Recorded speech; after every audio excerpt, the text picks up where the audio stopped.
ప్రత్యేకత అనేది అది. ఈ సేవలో ఉన్నటువంటి ప్రతిష్ట, ప్రత్యేకత, లోక సంబంధంగా ఉన్నటువంటి వాటన్నిటిని కూడా విడిచిపెట్టుటే నిజమైనటువంటి సేవ.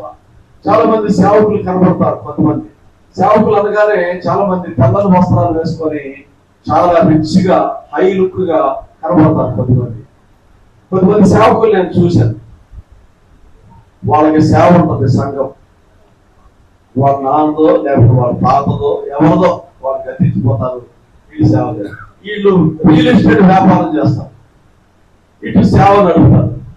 తర్వాత రాజకీయ నాయకులు ఎవరిని ఎమ్మెల్యే వచ్చి అడంకాలు పడి వెళ్తా ఉంటారు. మాకు ఇంతమంది ఓట్లు ఉన్నారు, మాకు ఇంత బలగం ఉన్నారు.